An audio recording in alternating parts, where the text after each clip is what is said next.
Hey everybody, welcome back. Doing a quick, you know, guide video here for uh remapping the C buttons on a Brawler 64 controller, the wireless. This is the one that uses the Switch Online stuff, but also works on a PC. Um, right here, just in case you need to. It makes sure you have the lights being on the two outer lights here. There's four here. I believe the two inner ones are the D input for use on the Switch itself. Um, that should make sure you should have a little guide booklet thing that shows you what to do with that stuff. So I've been having an issue when I got this last year, trying to find out how to remap these so these C buttons work properly and not have to go into um, a trigger mode that you have to C button mode with the triggers that you have to hit to do that stuff. Because they have that kind of as a default because it's made for use with like a DualShock style controller or an Xbox style controller. And in the N64 games, typically suffer from this because they are a six button controller by default. With two shoulder buttons and a trigger. It's an awkward setting to play in modern times, but Retro Fighters has made the Brawler 64, as well as I think some other N64 controllers that kind of remake it into like a modern style of controller that works really well. Um, and so I googled a bunch trying to figure out like how do I do this, because it's pretty complicated in this system. But it's not too bad. But I came back to it recently and managed to figure it out in a way that. So I'm going to show you all the settings here, just in case you need to copy them word for word. Though some of this is just weird because it wants four face buttons, and I said B and Y to the same thing, because it's just a B button. There's no Y on here. If you set it to one of the C buttons, it's going to just double input, so that's why you don't want to. You got your select and your start button, even though there's no select on a 64 controller.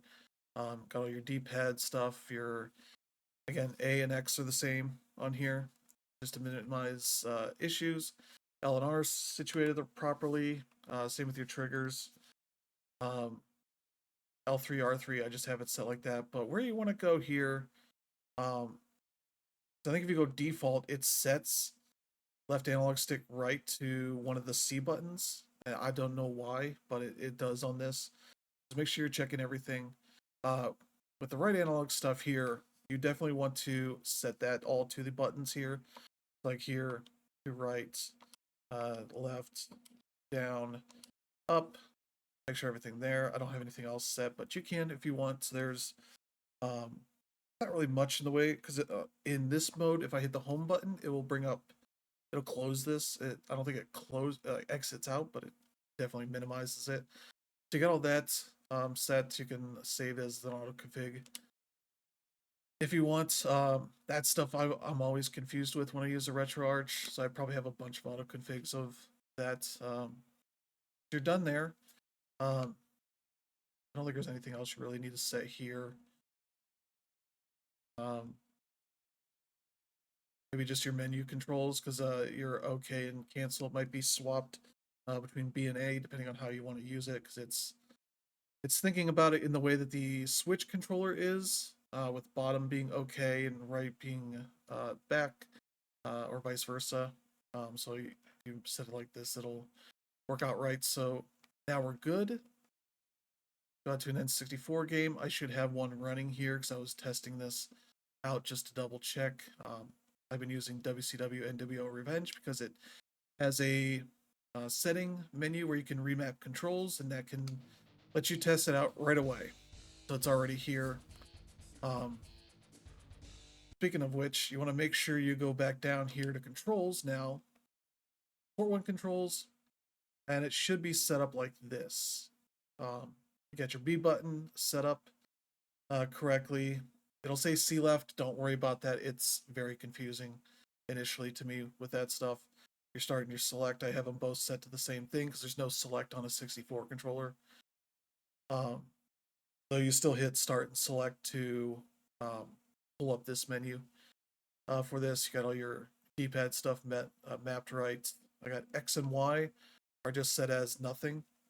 Again, because they're double inputs, so I don't want anything triggering here. Your L and right triggers are centered here. C button mode on left trigger, I don't think it does anything with the way that this is set up, but just in case. And you got your right triggers, your Z trigger. Now here's where you go. Make sure you got your control stick set up right, and then C buttons here is where you want to map this stuff, because again, you've got them mapped to the right stick in the main setup, and so now you want those to be the C buttons here, and you want to mirror them like they are here, where it says right, X plus, X minus, Y plus, and Y minus. They just go left and right, so just circle around and double check that you don't have control stick ahead of any of the X's and Y's here. I've done that before, getting frustrated, but that should then be set up perfectly. If you need to, from here you can save all this as game remap files, as I should have here. I go in parallel because that just works better for whatever movement plus is slow down central for me for right now. That should all be perfectly working well. Also, in case you're wondering, go to options for games and set them, like especially for this game. Wait, is that not here? Controls. No, there's overrides, I think. I forget where it is. Make sure you got your.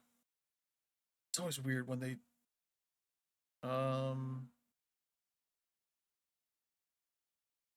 Options. Yeah, here, player one pack. This is where you set your memory or rumble. Because initially a lot of games want to have a save there. But here I can go and double this and be like, okay, this is all mapping properly. And so I'm just gonna hit default because I probably changed stuff. So you can see here I got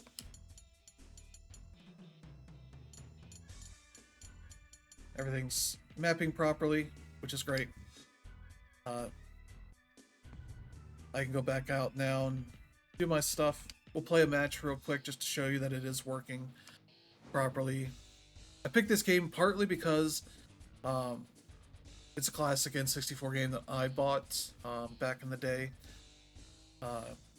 With cruiserweights. Oh, Bash at the Beach would be a good one. Ooh, no, Chris Benoit. Chris Jericho, though. Oh, this is gonna pick a random minute. Okay, that's fine. Because there's no licensed music here. Well, this music may be licensed, but this is like generic music the devs made. Oh god, Alex Wright. But yeah, in this game, it took me a bit to realize that the analog stick is mapped for the taunts.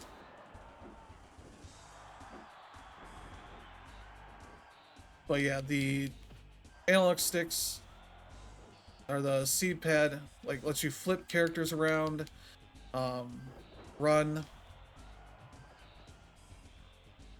that kind of stuff. I had to look up a manual for this because it controls differently than you might expect. The up does taunting, I believe. Come on. Alex Wright was not really cruiserweight, but that's fine. Oh, I need to beat him up some more. Oh. But yeah, this works. It's... Oh, jeez. Oh, no, no, no, no.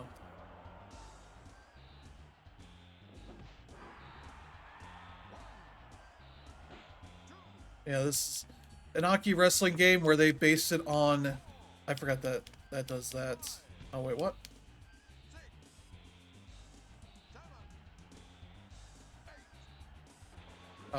Based on a Japanese wrestling game they made. I think called Wrestle Kingdom. But yeah, now the D-pad works properly. This goes 20 count. because it's again a Japanese wrestling game being wrapped around an American wrestling license. He's got this fun little kickback.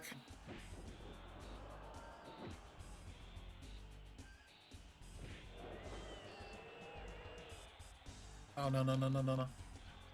But yeah, it works. It works perfectly. I've tried it in other games. It works. If any issues arise with RetroArch, not keeping control saves between games and all that, you can just remap things properly. Do those controllers save remap files, whatever they call them, and it should work perfectly fine. So that's gonna do it for this video. But yeah, that's unless they change things in the future. But this works pretty well now, and so that's great. So this thing now is a great RetroArch N64 controller, and I'm excited to play some more of these games. So yeah, thank you all for checking in, and have a good one. See you next time.